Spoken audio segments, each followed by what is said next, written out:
Good morning mga kaibon. Yun. Silip lang tayo sa mga ano, no? Dito sa mga breeder natin na may itlog, mga kaibon. Yung iba dito may pisana eh. Silipin lang natin kung okay pa yung mga inakin nila. Yan ito. Yung post arep natin to, no? Naligo, no? Yung kak natin, split opa. Post arep, split pale palo natin na kak. Yan. Tapos may kapares siya na green Ewing opa. Post RF, split pale palo din. Yun, tara mga kaibon, tara silipin natin yung mga nila, inakin nila.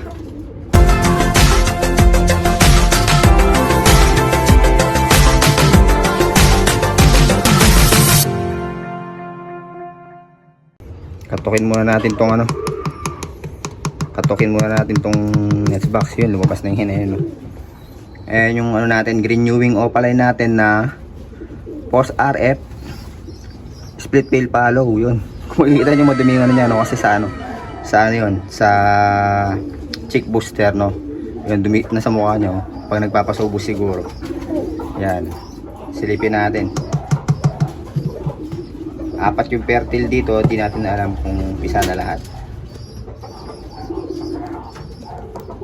Ayun mga kaibon, no? Tatlo, no? Tatlong mga malulusog na inakay. Ayan, patay yung flashlight, sandali. Yung isa, hindi ko lang kung mapipisa pa, no? Patas-latayin lang natin. Ayan sila mga kaibon, no? Para makita na maayos. Yan, no? Green series, eh. Di nagalabas ng blue series to, puro green series to. Ayan, no? Mga kainakain natin mga kaibon. Silipin natin yung isa kung napipisa pa kaya to. Saan ba dito? Eto. Kaya mag-focus. Mukhang mapipisa pa naman siya. Ayan, kaya lang marumi na eh, no? Marumi na. Tapos yung mga painakain natin, ayan. Yan, mas maliwanag. May mag-positive kaya na red factor dito. Mong wala na naman mga kaibon. Pang ilang clutch na to eh. Pang 7 na yata, no? Pang 7 na yata ang clutch to. Hindi pa tayo nakapagpalabas ng visual na red factor. Yung ano, isa to, ang laki na, oh. Tsaka natin, no, kapag lumitaw yung balahibo niya, no? Wala, yung dalawa medyo maliit pa. Ito yung pinakamalit yung nasa tabi niya, yan, no? Ito naman yung pangalawang napisa to. Yan, sana may mag-visual, no? Makachamba sana tayo. Ayan, no? Tsaka mapisa pa sana yung isa. Ay, mukhang may ano na, may crack na yata. Mukhang papisa na yata. Sa ilalim ito.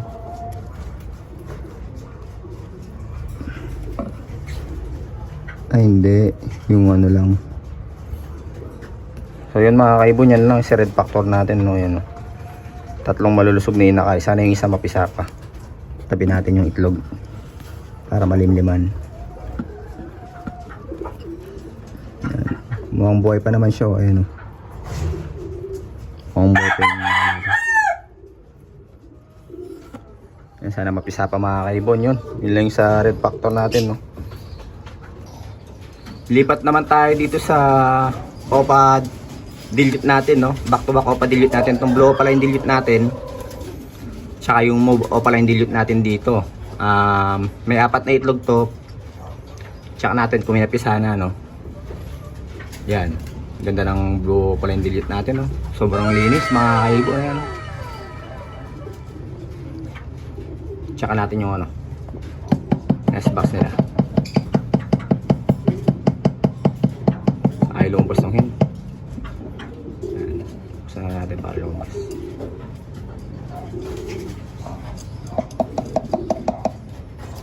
Ayan yung hen natin mga kaibon. Mauve opaline dilute. Nakakuha naman natin ito. Nabili natin ito sa ano, sa pet market natin nabili ito, no? Kay Sir Gilbert. Yan, shoutout kay Sir Gilbert. Saan niya natin nabili yan? Tapos candling natin yung mga itlog nila mga kaibon. Ayan o, may 4 silang itlog. Mga kaibon, 4 yung itlog nila. Candling lang natin kung okay pa. Yan o. Fertile.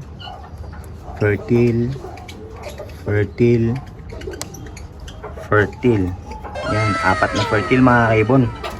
4 out of 4 no. Etong breeder natin dito, yan, eto. Yan, magagaling na breeder to. Talagang magagaling bumuhay to. Lahat ng nagpe-fertile sa mga itlog nila, talaga nabubuhay nila mga kaibon. Kaya, yun, hindi natin na ano to eh. I-out ko na sana to, kaya lang bala kong gawing pamoster. Itong mga, ano natin dito. Itong mga opaline dilute natin dito. Back to back opaline dilute, no. Dahil nga, ano, sobrang galing bumuhay ng mga inakay. Lahat ng, wala pa ako nakitang na deads na inakay nito. Simula nung na-breed ko sila, talagang lahat nabubuhay nila mga kaibon. Yan, kaya di natin ma-out kung ano natin, itong back to back opaline dilute natin dito, no? Lalo na itong hina to, sobrang galing talagang bumuhay ng ano, ng inakay.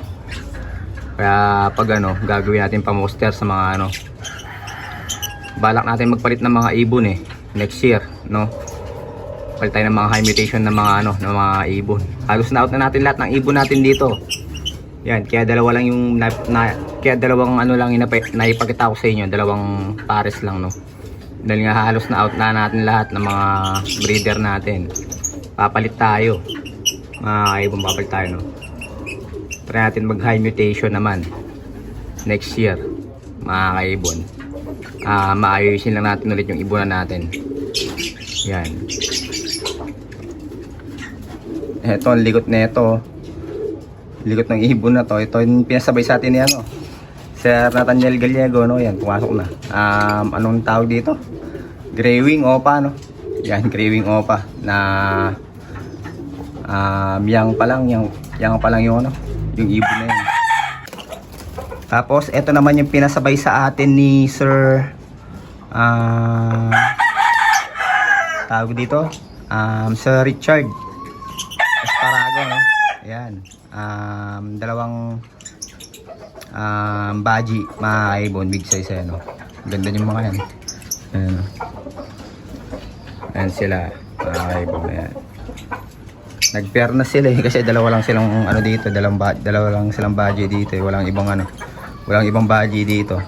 Nung nakuha natin to, hindi pa pair to. Ngayon pair na, nakikita ko silang ano, pair na talaga. Tapos dito sa flight cage natin, yan, wala na tayong ibon dito. Pasabay na lahat to.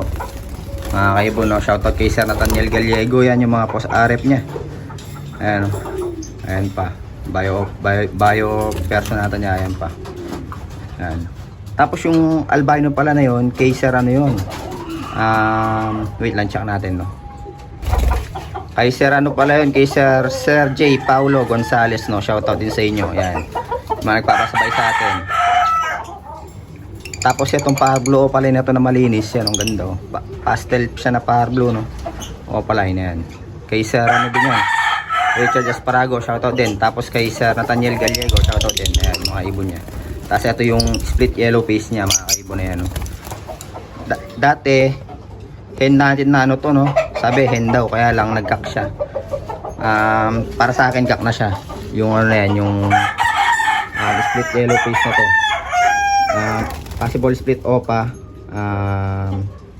possible split ino. Yan yata yung ID niyan eh. Yan yung yellow face na yan. Tapos ito, yun. Post RF din ni Sir ano to, ni Sir Nathaniel Gallego. Yun, shoutout po sa mga nagpapasabay sa atin, no? Tapos sa mga ibang nagpapasabay sa atin, hindi ko pa po kayo ma-entertain, no? Pasensya na. Yun. Pero yun, i-replyan ko kayo pag ano, kapag ano, mga kaibon, no? Kapag nagkaroon tayo ng time, mga kaibon. So yun mga kaibon, no, hanggang dito na lang yung vlog natin para ngayong araw na to. Maraming salamat sa mga ano, sa mga laging nakasuporta yun, mga kaibon. Ingat po kayo lagi, and God bless po sa inyong lahat, mga kaibon.